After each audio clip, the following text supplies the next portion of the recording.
우리 옆에 분 한번 인사합시다. 참 반갑습니다. 진심으로 한번 축복합시다. 졸지 말고 은혜 받읍시다. 약속했습니다. 졸면 안 돼요. 졸면 안 됩니다. 9월의 첫째 주일입니다. 은혜 받기 좋은 계절인 줄 믿으시기 바랍니다. 말씀 듣기 좋은 계절이고요. 예배당 오기 좋은 계절입니다. 기도하기 너무 좋아요, 안 좋아요? 너무 좋은 계절입니다. 근데 왜 안 나옵니까? 새벽에 기도하기 너무 좋고요. 전도하기도 좋고. 지난주에 어떤 남자분이 저한테 그러더라고요. 아, 목사님 이제 가을이 온 것 같다면서. 자꾸 이 가을, 자꾸 남자들이 이게 가을을 좀 타는가 봐요. 아, 저 가을 탄다면서 그런 거예요. 제가 얘기했습니다. 가을 타지 말고 말씀 흐름이나 타라 그랬습니다. 가을 타면 결국은 우울해집니다. 근데 말씀을 타면 우울한 사람 살리는 축복의 사람 되는 줄 믿으시기 바랍니다. 수요일날 제가 말씀드린 제목처럼 저와 여러분들이 인생의 제2의 이제 전환점을 맞으시기 바라고요. 사람 인생 잘 안 바꿔집니다. 저를 봐도 그렇고 세상 사람들을 만나봐도 그렇고 사람 인생이 바뀔 수 있는 방법은 두 가지가 있는데요. 첫 번째 바뀌려면은 죽을 만큼 고생하면 바뀝니다. 죽을 위기를 당해야 인간 바뀐다니까요. 아, 이거 죽겠구나. 그럼 사람 바뀝니다. 근데 제가 가만히 보니까 죽을 위기 당하는 사람이요, 그때만 바뀌더라고요. 그래서 또 몸이 좀 살만해지면 또 그때 되면 또 다시 옛날로 돌아가더라고요. 아, 그래서 이건 진짜 방법이 아니구나. 사람이 바뀔 수 있는 방법은요, 사람을 만드신 하나님만 사람 바꾸실 줄 믿으시기 바랍니다. 저는 말씀으로 복음으로 인생 바뀌었습니다. 저는 목회자라 그러면요, 저는 청년들이랑 지금도 밖에 나가면요, 애들이 목사님이라 그러면 제가 그래 얘기하지 마라 그래요. 왜냐하면 저는 아직도 어색하고 낯섭니다. 저는 목회자라는 단어보다요, 저는 증인이라는 단어가 훨씬 더 잘 어울리는 것 같아요. 절대로 회복될 수 없는 인생을 하나님이 내 인생을 회복시켜 주시더라고요. 그래서 저는요, 예배 말씀 인도받아가지고 지금까지 전도자로 하나님이 세워주신 겁니다. 여러분이 어떤 상황에 있어도요, 상관없어요. 하나님은 여러분의 상황을 알고 계시고, 여러분이 어떤 문제에 있어도 괜찮습니다. 하나님은 로마서 4장 17절에 하나님은 죽은 자를 살리시는 분입니다. 없는 것을 있게 하시는 분이라고 했습니다. 괜찮습니다. 문제될 것 없고요. 사람은 자칫하면 문제가 생기면 문제에만 집착합니다. 또 한 가지, 문제 해결에만 너무 급급할 때가 많습니다. 교회 다니는 사람들이 제일 많이 속는 부분입니다. 문제가 오면 제가 간혹 이걸로 예화를 드리잖아요. 문제가 눈앞을 가려가지고 아무것도 눈에 비는 게 없어요. 문제는 하나님이 해결하시는 것이고 사람은 하나님이 바꾸는 겁니다. 나 자신도 제대로 추스르지도 못하면서 환경 바꾸려고 하지 말고요. 나 자신도 이해 안 되면서 이해 안 되는 저 인간 바꾸려고 하지 마시고 오늘 예배에 집중하셔서 하나님의 말씀으로 사람 치유되는 응답 받으시기 바랍니다. 제가 자주 하는 메시지지만 여러분이 많이 와닿지 않는 것 같은데, 인생에 가장 캄캄해만 했을 때요, 그게 사실은 하나님의 주시는 기회입니다. 너무 캄캄할 때가 저는 많았거든요. 개인적으로도 가정적으로도 경제적으로도 뭐 건강 이쪽으로도 캄캄해요. 진짜 어두우니까 솔직한 말로 가족도 별로 이렇게 제게 힘을 못 주더라고요. 너무 캄캄하니까. 인생이 캄캄할 때는요, 하나님이 중요한 사인 계획이 있다니까요. 그 어둠 속에서 빛 대신 그리스도를 체험하라는 겁니다. 다른 방법이 없습니다. 왜 자꾸 사람의 방법으로 나아갑니까? 캄캄합니다. 캄캄하니까 얼마나 힘듭니까? 불안하죠. 어둡죠. 답답하죠. 미래가 안 보이죠. 하나님은 그 캄캄한 어둠 속에서 빛을 만나기를 원하시는 겁니다. 빛이 비추면 어둠은 지금도 떠나가게 되어 있습니다. 근데 그 빛이 뭔 빛이냐가 중요하고 참 빛이 누구냐가 중요한 겁니다. 이것도 빛 아닙니까? 뭐 이건 LED고 전 형광등인데 지금 돈이 없어서 다 못 갈았는데 어쨌든 이것도 다 빛이라. 근데 이건 참 빛은 아닙니다. 참빛 대신 그리스도 예수님 한 분밖에 없는 줄 믿으시기 바랍니다. 사람이 어둠을 만나면요 빛만 필요하지 다른 건 필요하지 않다니까요. 문제 해결이 필요하고 돈이 필요하고 아닙니다. 속는 겁니다. 빛 대신 그리스도가 필요한 거예요. 그거 깨달을 때까지는 좀 죄송합니다. 고생할지도 모릅니다. 그거 깨닫길 하나님 원하시는 겁니다. 빛이 비추면 어둠은 떠나가게 돼 있고요. 여러분 개인과 가정과 지역을 붙잡고 있는 흑암 세력은 참빛 대신 그리스도 이름 부를 때만 벌벌 떨고 떠나가는 겁니다. 이걸 믿으셔야 된다니까요.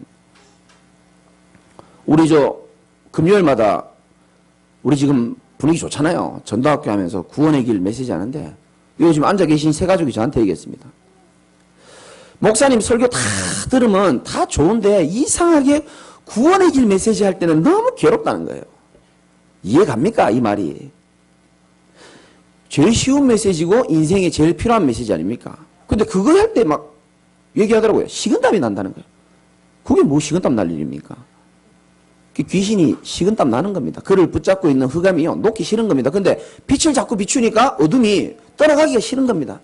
그리 자꾸 괴롭히는 겁니다. 이 말씀 못 듣도록. 우리나라 사랑하는 힘원이 앉아있지만은 집에 매주 예배 드리는데요. 저 친구 얘기한 얘기입니다. 목사님. 저는 왜 이렇게 보혈 찬송 부를 때 왜 이렇게 듣기 싫은지 모르겠어요. 이러더라고요. 여러분 이해됩니까? 다른 찬송은 괜찮대요. 근데 예수 그리스도 보혈만 얘기하면 괴롭다는 거예요. 이게 다 영적인 원리가 있다니까요. 지금도 마귀는 활동합니다. 여러분 귀에다 대고 야, 좀 피곤하지 않냐? 좀 졸아야 안 되겠냐? 이때가 제일 기회다. 속지 마시고요. 흑암을 이길 수 있는 것은 참빛 대신 그리스도 한 분밖에 없습니다. 저는 어느 날 깨달았어요. 내 인생에 어둠이 찾아왔는데요. 이게 해결이 안 되는 겁니다. 이게. 술을 먹어도 해결이 안 되고 사람 만나가지고 밤새 놀아도 해결 안 되고요. 춤도 제가 잘 못 추는데 춤추고 나니까 좀 시원한 것 같은데 해결은 안 되더라고요. 도움을 요청해도 그 인간이나 나나 무능한 건 똑같고 진짜 힘들더라고요. 뭐 아버지가 살아계시나 뭐 배경이 있나 친구가 있나 뭐 친한 친구는 죽어버리지 뭐. 야 진짜 막 미치겠더라고요. 어둠이 왔는데 이걸 어떻게 해야 되는지 모르겠어요. 진짜 어둠에 빠진 사람은요 자기가 어둠에 빠진 줄도 몰라요. 너무 컴컴한 데 빠지면은 이게 어둠인지 똥인지 된장인지 구분을 못하는 겁니다. 하나님은 어둠 가운데서 참빛을 여러분이 만나길 원하시는 겁니다. 그래서 인생 새롭게 회복되길 하나님은 원하신다니까요.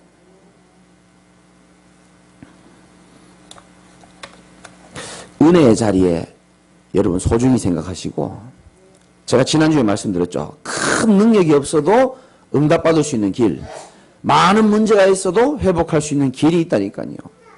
있어야 될 자리 있으시기 바랍니다. 여러분 지금 왜 힘든지 압니까? 있어야 될 자리 없으면 힘든 거예요. 죄라는 단어가 하말티아입니다. 관역을 빗나갔다는 뜻입니다. 꼽혀야 될 때 안 꼽히니까 그래 되는 거거든요. 오늘 본문 한번 보십시오. 우리 오늘 제목이 한번 읽어봅시다. 시작. 무엇을 위해 살 것인가? 여러분 자신에게 한번 질문해 봐야 됩니다. 나는 지금 무엇을 위해 살고 있는가?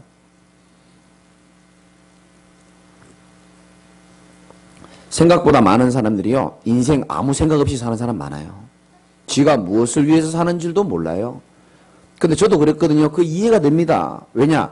인생이 어디에서 왔다가 어디로 가는지를 모르는데 뭘 위해가 살겠습니까? 몰라요. 인생 모릅니다. 그러니까 뭐 자신을 위해서 살고 가족을 위해서 일평생 헌신하다가요. 나중에 애들 다 결혼시키고 나면은요. 그 공허함, 허무함 밀려온다니까요. 평생을 고생하고 아끼던 애들이 다 시집 가버리고 장가 가버리고 뭔가 이 허무함 밀려온다니까요. 아니 목사님 애 결혼 안 시키면 어떻게 합니까? 자주 들으니까 알죠.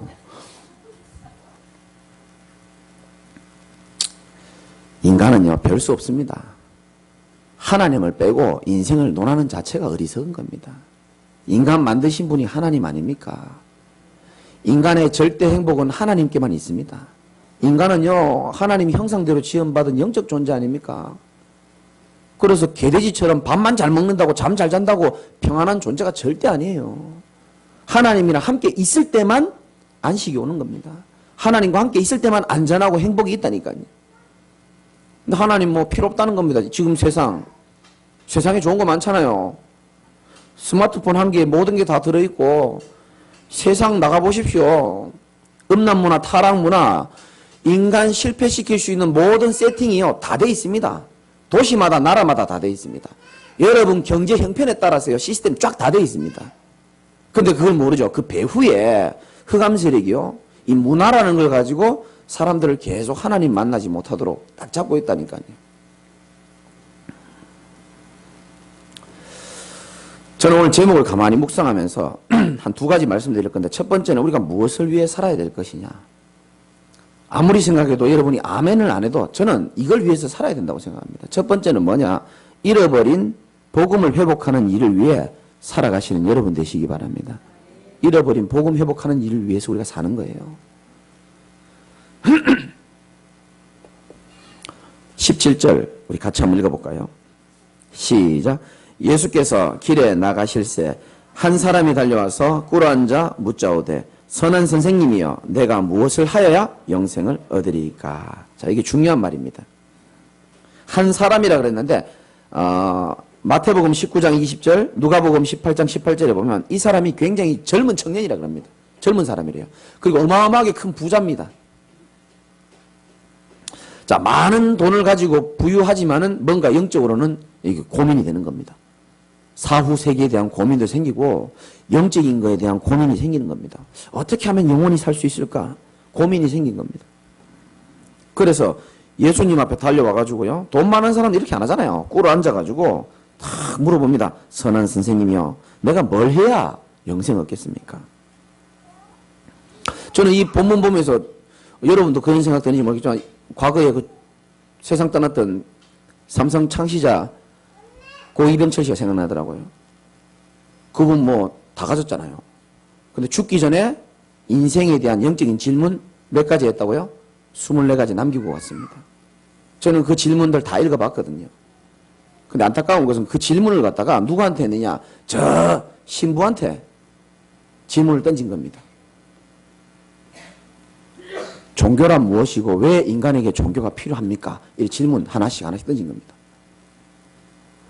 예수가 우리 죄를 속했는데 도대체 그 죄가 뭡니까? 나한테 카톡 보냈으면 내가 연락 바로 갈 건데 친분이 없어서 그 24가지 다 얘기했는데요. 결국은 그 답을 못 듣고요. 죽었잖아요. 너무 안타까워요. 그런 거 보면. 오늘 여러분이 성경을 자세히 보면요. 이 젊은 부자 청년이요. 문제점이 보여요. 이 시대의 문제하고 동일하고 저와 여러분의 문제와 동일하고 이 시대의 교회 성도들의 문제와 동일한 게 나옵니다. 뭐라고 돼 있냐? 선한 선생님이요. 이렇게 말합니다. 예수님을 선한 선생님으로 본 겁니다. 훌륭한 종교 지도자로 본 겁니다. 그렇게 본 거예요. 그것부터 이미 틀린 겁니다. 예수님을 구원자로 그리스도로 보지 않고 선한 선생님이요. 종교 지도자로 보니까 종교적인 질문이 바로 튀어나오는 겁니다. 내가 뭘 해야 영생 얻겠습니까? 이렇게 물어보는 겁니다. 예나 지금이나 우리 교회나 너무 교회나 똑같이 하는 생각이 뭐냐 하면은 구원받기 위해서는 뭘 열심히 해야 된다고 생각합니다. 그런 생각하는 사람 많습니다. 그러니까 보세요. 예수님이 19절에 네가 계명을 아느니 살인하지 말아라. 간음하지 말아라. 도둑질하지 말아라. 거짓말 정언하지 마라. 속여 빼앗지 말아라. 네 부모를 공경하라. 이래 말하니까 20절에 그가 여짜오되 선생님이요 이것은 내가 어려서부터 뭐라고 그랬습니까? 다 지켰다는 거예요. 예수님이 들을 때는 약간 어이없으셨을 겁니다. 다 지켰다는 걸 인정할 수 없죠. 왜냐? 마태복음 5장 28절쯤 보면요. 예수님이 이렇게 말합니다. 성경에는 간음하지 말라고 되어 있지만은 음욕을 품고 여자 쳐다보기만 해도 이미 간음하였느니라 이런 말이 있거든요. 그러면 우리 교회 여러분들은 다 훌륭하셔서 그런지 모르겠지만 일반 보통 남자들은요. 간음 많이 하는 겁니다. 남자들이 잘생긴 여자 쳐다보면요. 목이 본능적으로 돌아갑니다. 이게 본다니까요. 목이 안 돌아가면 분명히 그분은 눈알이 돌아가고 있을 겁니다. 돌아간다니까요. 저는 돌아갈까요? 안 돌아갈까요? 잘 돌아갑니다, 저도. 저는 운전하다 잘 돌아가거든요, 이렇게. 근데 이제 집사람 옆에 있으니까 그냥 쳐다보면은 한 대 얻어 터지거든요. 어휴, 지금 가을이 왔는데 저렇게 짧은 치마를, 어휴, 이런, 나무래면서 이렇게 지혜롭게 본다니까요. 다 돌아갑니다, 뭐가지. 눈 돌아가든지, 목 돌아가든지, 정신 돌아가든지 다 돌아가요. 우리 교인들은 뭐, 워낙 거룩하셔서 그런 분 없지만은, 21절 봐보세요. 율법 다 지켰다니까 예수님이 그 수준에 맞게 탁 말씀하시는 거예요. 그를 사랑하사 이르되 네가 아직도 한 가지 부족한 게 있다. 가서 내게 있는 것을 다 팔아서 가난한 자한테 줘라. 그리하면 보화가 따르고 그때 날 따르라. 이렇게 말합니다. 가난한 자에게 돈 다 나눠주라 그랬습니다. 그게 구약 성경의 율법에 나와요. 신명기서에 나온다니까요. 신명기 15장 7절에서 9절 보면 가난한 자가 있으면 필요한 대로 돈을 다 주라고 얘기합니다. 부자들 긴장하시기 바랍니다. 가난한 자 보면은 필요한 거를 다 나눠주라는 겁니다. 그 성경에 나온다니까요. 야고보서 2장 10절에 보면은 누구든지 온 율법을 다 지키다가 한 개만 범해도 모두 범한 거라 그랬습니다. 그래서 여기 지금 복음이 아직 뿌리 안 내린 분들은 잘 들으셔야 됩니다. 오늘 말씀을 잘못 이해하면 예수님이 다 지키고 난 다음에 있는 재산 다 갖다 팔아가지고 가난한 자 나눠줘야 천국 갈 수 있겠구나 이래 오해될 수도 있다니까요. 그러면 여러분들 계명 다 지키고 뭐 돈도 많이는 없으실지 모르겠지만 돈 다 팔아가지고 가난한 자 다 줘야 천국 간다 그러면 이게 몇 사람이나 천국 가겠습니까? 그 뜻이 아닌 겁니다. 로마서 3장에 보면요. 제가 항상 은혜 받고 매주일마다 묵상하는 구절이 하나 있는데 로마서 3장에 보면 20절에 이런 말씀이 있습니다. 그러므로 율법의 행위로 그의 앞에 의롭다 하심을 얻을 육체가 없나니 율법으로는 뭐를 깨달음이라? 죄를 깨닫는 겁니다. 신호등이 있어야 내가 신호 위반하는지 안 하는지 알 수 있는 것처럼 율법은 죄를 깨닫도록 만드는 기능이 있습니다. 그래서 나는 도저히 계명을 지킬 수 없는 지독한 죄인이구나 라는 것을 깨닫게 만드는 겁니다. 그래서 나는 도저히 안 되는구나. 그리스도가 필요하구나. 나는 방법이 없구나. 다른 한 방법이 필요하구나. 그걸 깨닫도록 만드는 게 율법이라니까요. 그래서 로마서 3장 23절 말씀 다 외우시죠. 모든 사람이 죄를 범하였으며 하나님의 영광에 이르지 못했다 그랬습니다. 더 중요한 건 그 다음 절입니다. 24절에 보니까 그리스도 예수 안에 있는 속량으로 말미암아 하나님의 은혜로 값없이 의롭다 하심을 얻은 자 되었느니라. 저와 여러분이 받은 축복입니다. 값없이 우리가 이 그리스도 안에 있는 속량으로 말미암아 하나님 은혜로 값없이 의롭다 하심을 얻은 겁니다. 28절 로마서 3장 28절에 보니까 그러므로 사람이 의롭다 하심을 얻는 것은 율법의 행위에 있지 않고 그랬다니까요. 믿음으로 되는 줄 우리가 인정하노라. 제가 옛날에 어릴 때 신앙생활 할 때는요. 여기 장로님들 번호 순서대로 다 앉고요. 싹 다 양복 입고요. 똑바로 못 사는 사람들 늘 정지하고요. 주일날 과자 사 먹으면요. 그건 중직자 될 자격이 없는 겁니다. 안식일 거룩히 지켜야 되고 저 같은 사람은요. 교회 나오는 걸 되게 싫어했습니다. 저런 방황하고 타락하는 인간은 교회 물을 흐리니까 오면 안 돼. 이런 눈으로 저를 늘 봤다니까요. 저 자식 저거 흰 바지 입고 교회 올 때는 교회 못 오게 해. 이러면서요. 아니, 흰 바지가 뭔 잘못입니까? 아니 그러면 목사님 율법 안 지켜도 됩니까? 그럼 내 맘대로 막 살아도 되고 간음해도 되고 살인해도 됩니까? 거기에 대한 답이 31절에 나오잖아요. 그런즉 우리가 믿음으로 말미암아 율법을 파기하느냐? 율법을 파기하느냐? 그게 아니라는 거죠. 그럴 수 없느니라 도리어 율법을 굳게 세우느니라.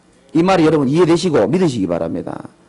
복음에 여러분들이 정확하게 뿌리를 내리면 내릴수록 하나님이 율법을 완성시키는 것을 여러분 체험하게 될 겁니다.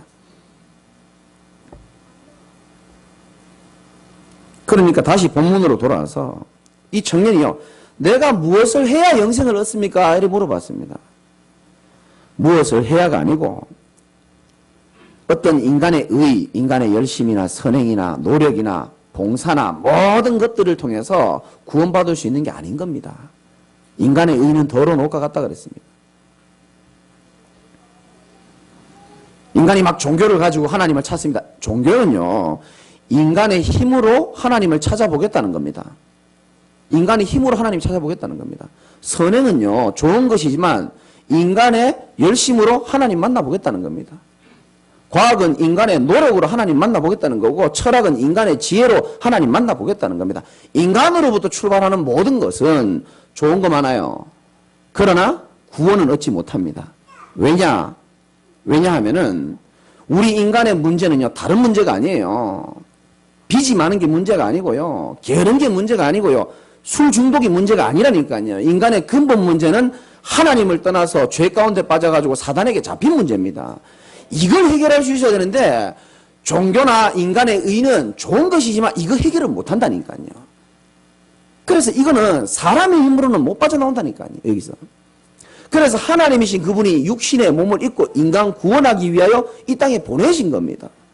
그분이 우리 죄 문제 해결하기 위해서 십자가에 피 흘려 죽으시고 사단 마귀 해결하기 위해서 부활하시고, 그분을 그리스도로 영접한 자는 성경의 약속대로 하나님의 자녀가 되는 줄 믿으시기 바랍니다.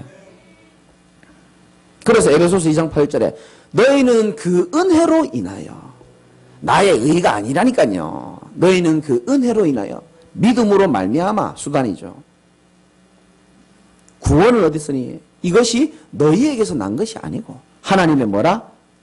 선물입니다. 우리는 일생일대의 최고 선물을 받은 거예요. 이건 자다 깨달아도 여러분 감사해야 됩니다. 구원은 나의 어떤 의로운 행위들로 인하여 구원받는 게 아니고 하나님께서 보여주신 의로운 행위, 십자가 사건, 부활 사건, 그걸 믿음으로 구원받는 줄 믿으시기 바랍니다. 그래요. 이 지금 세상이요, 복음하고 율법 구분하지 못하고 복음하고 종교 구분하지 못하고요. 그래서 여러분들이 시대 보는 눈을 열어야 됩니다. 영적 지도자들이 부패한 게 아니고 영적 무지 때문에 모든 종교 다 똑같다는 겁니다. 종교 통합 시대가 아니고 종교 혼합 시대죠. 완전히 섞여가지고 그 속에서 아무 잘못 없는 교인들 그냥 듣고 따라가는 겁니다. 모든 게 맞는 줄 알고. 그걸 보세요. 그 종교 아닙니까? 종교 가지고는 뭐가 꺾이지 않는다 그랬습니까? 사단이 절대 안 꺾입니다. 종교 생활하니까 이상하게 집에 영적 문제, 가문의 대물림, 저주, 재앙, 운명 안 꺾인다니까요. 종교 가지고는. 종교 생활 가지고는 안 꺾입니다. 그러니까 교회 다니다가 중간에 때려치우는 겁니다. 왜? 교회 다녀도 소용없네 이렇게 얘기합니다. 교회 다녀도 소용없어요. 그리고 교회 다녀도 재미없고 응답 없습니다. 그만둡니다. 그리고 더 어려움 속으로 들어가고, 아니면 뭐 성당 가든지 절에 가든지 자기 고민 남아있으니까 신부들 찾아가 얘기하고, 죄 지었으니까 신부들 찾아가 얘기하고, 저 유명한 스님 법회에 가가지고 자기 고민 상담을 목사 사모가 하고요. 정말 이거 침통할 일 아닙니까? 조용히 무속인 찾아가고 점술인 찾아가고, 자기 인생 자기가 답이 없어가지고 신내림 받은 사람인데 어찌 남의 인생을 답을 줍니까? 그래서 저와 여러분들은 복음 회복시킬 하나님이 남은 자로 부르신 줄 믿으시기 바랍니다. 이제 저와 여러분들이 복음 진짜 회복해서요, 이 지역에 재앙 막아야 되는 겁니다. 그리스도라야 재앙 막을 수 있는 겁니다. 그리스도라야 방황 막을 수 있고요. 그래서 전 세계 복음화를 위해서 살아가는 인생 되시라고 하나님이 전도자와 만남 허락하신 겁니다. 그래서 지난주 말씀처럼 세상에 필요한 사람이라는 겁니다. 하나님이 보실 때는요, 여러분 굉장히 귀한 사람이에요. 집에서 가족들이 볼 때는 별로 안 귀해 보일 수도 있습니다. 그죠? 엄마가 날 보고 자식이 날 보고 별로 안 귀해 보일 수 있습니다. 아닙니다. 엎어지고 자빠지고 미끄러지고 삐지고 넘어져도 하나님이 보실 때는 복음 회복할 주역으로 하나님이 영세전부터 붙들어 주신 겁니다.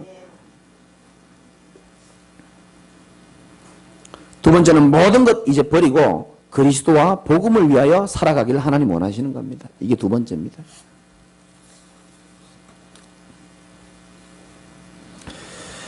참 우리가 이 재물에 대한 부분은 우리가 많은 생각을 좀 해봐야 됩니다. 23절에 예수께서 둘러보시고 제자들에게 이르시되 재물이 있는 자는 하나님 나라 들어가기가 심히 어렵도다. 어느 정도는요. 25절 같이 한번 읽어봅시다. 시작. 낙타가 바늘 귀로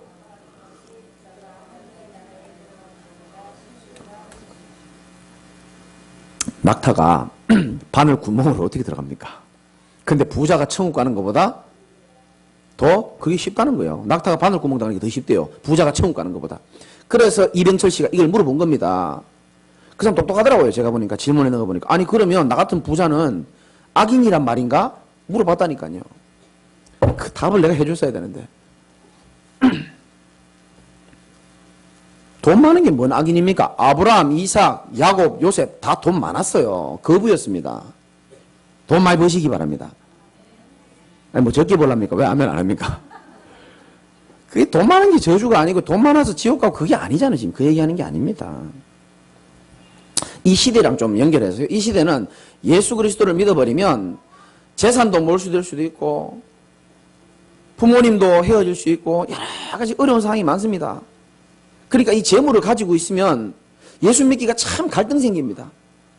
그런 와중에서도 네가 그리스도를 믿을 수 있겠냐? 그게 쉽지 않은 겁니다. 사실은. 27절에 도저히 안 되는 일에 대해서 주님이 답을 주십니다. 예수께서 그들을 보시며 이르시되 사람으로서는 할 수 없다는 거야. 하나님으로서는 그렇지 아니하니 하나님으로서는 다 하실 수 있느니라 그랬습니다. 여러분 구원은 하나님의 전적인 주권인 줄 믿으시기 바라고 사람이 할 수 없는 일 하나님은 다 하실 수 있습니다. 믿으셔야 됩니다. 이거는. 다 못하면 우린 그런 무능한 하나님 우리 필요 없어요. 성경에 기록되기를 천지를 지으시고 지금도 우리 인생을 운행해 나가시고 계신다고 약속하고 있습니다. 그러니까 이제 베드로가 이렇게 물어봅니다. 베드로가 여짜와 이르되 보소서 우리가 모든 것을 버리고 주를 따랐나이다. 이 베드로는 입이 문제예요. 모든 걸 다 버리고 주를 따라간다. 주님 남들은 다 배신해도 내가 주님 배신하지 않는다. 이게 조심해야 된다니까요. 겸손하게 조용히 그냥 말씀 들으면 될 긴데 이분이 스타일이요. 막 업다운이 심한 사람 있잖아요. 모든 것 버리고 자꾸 나도 지금 상처가 올라오려고 그러는데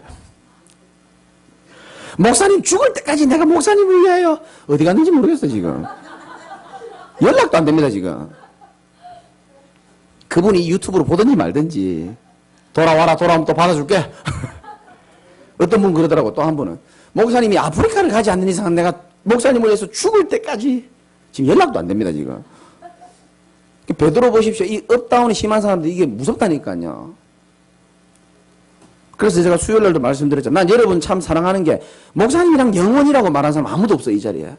난 그래서 여러분 너무 좋아합니다. 불안해요 그런 사람들 얘기 들으면. 근데 그 사람들이 그게 진심이거든요. 진심입니다. 그런데 됐습니다. 그만큼 알겠습니다. 카메라만 있으면 내가 약해져. 다음에 한번 띄고 한번 합시다. 그럼 내가 제대로 한번 하겠는데. 자, 한번 보세요. 다 버리고 주를 따라가겠다니까 29절에 예수께서 이르시되 내가 진실로 진실로 너희에게 이르노니 나와 복음을 위하여. 이 말씀이 중요한 겁니다. 집이나 형제나 자매나 어머니나 아버지나 자식이나 전토를 벌인 자는 현세에 있어 집과 형제와 자매와 어머니와 자식과 전토를 몇 배나 받대? 100배나 받대. 박해를 겸하여 받고 내세에 영생을 받지 못할 자가 없다 약속하신 겁니다. 나와 복음을 위하여. 저와 여러분들은 무엇을 위하여 살아가는 인생으로 부르셨냐? 하나님이 만드신 나는 그리스도와 복음을 위하여 살아가는 인생인 줄 믿으시기 바랍니다. 여기 보면 또 착각할 수 있습니다. 아니 집도 버리고 자식도 다 버리라고요? 요즘 버리라고 나오잖아요. 부모님도 버리고 집도 자식도 다 버리란 말입니까? 그래 오해하면 안 돼요. 에라이 뭐 안 그래도 말 안 듣는 기집애 이거 그냥 갖다 버려야 되겠다. 오해하면 안 된다니까요. 그 말이 아닙니다. 이 말은 우선순위를 말하는 겁니다. 네 인생에 정말 우선순위를 어디에다 둘 것이냐. 정말 우선순위를 그리스도와 복음을 위하여 둔다면은 하나님이 반드시 네 인생을 축복하실 거라는 약속입니다. 이거는. 저는 이 약속의 증인입니다.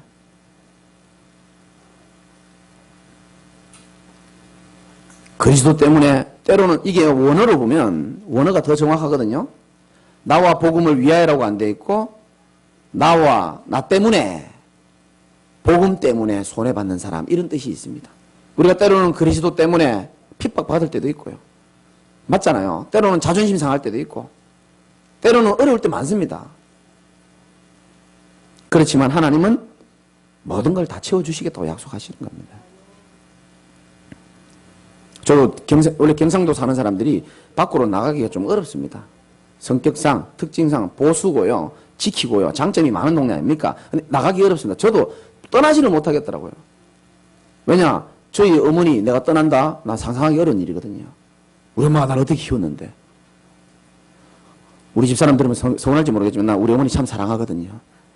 떠나기가 쉽지 않아요. 그리고 미안하지만 우리 집사람 어머니가 교통사고 나가지고 1급 장애인입니다. 뇌를 다쳤기 때문에 매일 집사람을 보고 싶어 합니다. 그런데 그 대구를 두고 떠나온다? 상상할 수 없는 일입니다. 그런데 저는요, 하나님 말씀 따라서 그냥 움직인 겁니다.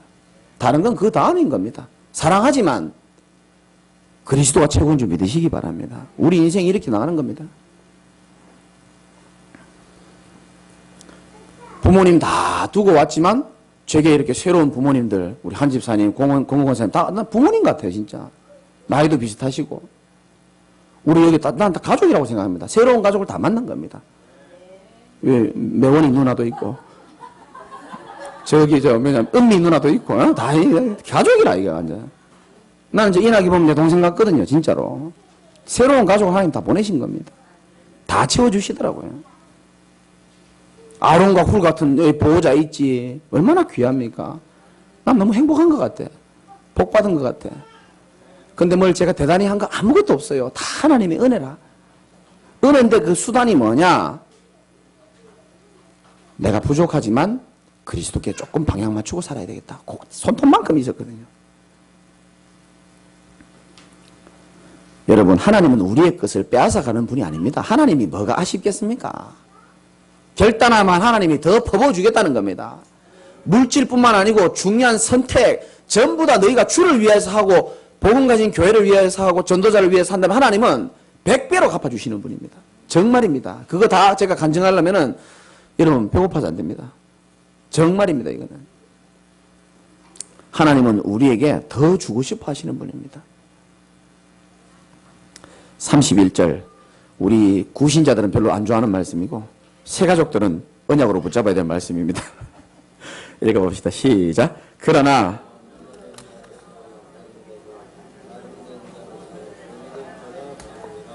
자 보세요. 먼저 된 자 중에서 나중되는 사람 많아요. 유대인들 먼저 그리스도의 말씀을 줬는데도 깨닫지 못하고요. 복음 잘못 이해해가지고요. 늘 예수님한테 욕이나 먹고 저 이방인들 그리스도 제대로 만나가지고 금방 세워지고요. 우리도 여기 지금 새 가족들이 오늘 다윗 찬양대 보니까 너무 참 은혜스럽지 않습니까? 이제 진짜 다윗이 많아졌어요. 맨날 다윗 찬양 들으면서 다윗이 얼마 없었는데 이제 다윗이 쫙 너무 감사한 것 같아요. 우리 경태 어디 있는지 모르겠다만 아버지하고 어머니하고 지난주에 제가 식사했습니다. 근데 엄마 아빠 얼굴이 전에보다 더 평안해 보이시는 거예요. 그래서 고기 탁 사주시면서 목사님 너무 감사하다는 거예요. 그분들이 예수 믿은 지 1년 됐습니다. 근데 우리 아들이 너무 변화돼서 너무 좋다는 거예요. 금요일에 여러분 못 봤죠, 경태? 장난 아니었습니다, 진짜. 우리 교회에 나온 지 지금 제일 얼마 안 된 친구가요, 칠판 앞에 나와가지고, 저도 떨리는데 칠판 앞에 나오면. 구원의 길 쫙 그리고요. 웃을 일이 아닙니다. 우리도 도전합시다. 그래, 어머니가 이러더라고요. 너무 감사하다는 거예요. 우리 아들이 너무 변했다는 거예요. 그럼 하나님 하시는 거 아니겠습니까? 이제 말씀드리고. 그죠? 뭐가 변했는지 나 좀 궁금하더라고요. 말씀하시기를 이제 경태가 혼자 살잖아요.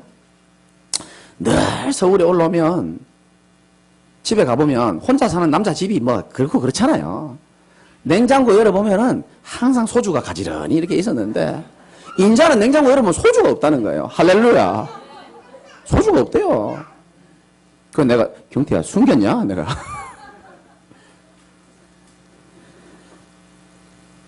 새가족도 지금 서서히 버리기 시작합니다. 우리 윤대준 성도님 보십시오. 30년 동안 우상 숭배했던 그 염주 저한테 꺼내갖고 던져줬고, 이번에 지금 시골에 지금 자기 신내림 받은 신당 모신 거 어제 전화하니까 땅에 다 묻었다 그러더라고요. 뭐 지금까지 묻고 있는지 아직까지 안 오시는데 얼마나 양이 많은지 몰라요. 다 갖다 묻는 겁니다. 계속 다 우상도 버리고 소주병도 버리고 여러분도 한 개 정도 결단하고 버리시기 바랍니다. 버리고 따라. 근데 버리는 게 진짜 힘들어요. 근데 제가 증인인데 하나 가르쳐 드리겠습니다. 버리는 방법이 있습니다. 버리려고 하지 말고요. 그리스도 은혜에 딱 붙어 있으시기 바랍니다. 그럼 버려집니다. 악착같이 내가 뭘 노력한다고 되는 게 아닙니다. 그게 영적인 거고 사단하고 관련되어 있거든요. 내가 있어야 될 자리에 있고 그리스도 굳게 붙잡으시기 바랍니다. 그러면 살게 돼 있고 버리게 돼 있습니다. 결론입니다.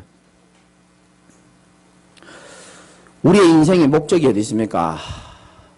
고린도전서 10장 31절에 이런 말씀이 있습니다. 그런즉 너희가 먹든지 마시든지 무엇을 하든지 다 하나님의 영광을 위하여 하라. 아멘입니까? 우리는 하나님의 영광을 위해 사는 존재인 줄 믿으시기 바랍니다. 복음을 회복하고 한마디로 말하면 그리스도와 세계복음화, 복음과 전도, 생명 살리고 사명 감당하고 교회 세우는 일에, 복음 가진 교회 정말 맞다면은 여러분이 교회 세우는 일에 마음의 중심을 다하시기 바랍니다. 왜 아멘 안 합니까? 그럼 절 세우다 갈 겁니까? 교회 세워야 될 거 아닙니까? 당장은 여러분들이 복음 선택하고 언약을 선택하면요 손해보는 것 같은 느낌 들 때가 있어요. 당장은 좀 어려워지는 것 같은 느낌이 들 수 있습니다. 천만의 말씀입니다. 나와 복음을 위하여 다 버린 자는 하나님이 이 현세에 100배의 축복을 더하여 주신다 그랬습니다. 100배의 축복을 더하고 핍박을 겸하여 받고, 요건 좀 없었으면 좋겠는데 어쩌겠습니까? 복음 안에서 고난을 받아야 될 때도 있지 않습니까? 겸하여 받고 내세에 영생을 얻지 못할 자가 없다 그랬습니다. 그래서 이 말씀이 여러분 인생에 새로운 목적 발견하시기 바라고, 버릴 것 버리시고 새롭게 가을에 9월 한 달 최고의 은혜 받는 여러분 되시기를 주님의 이름으로 축원드립니다.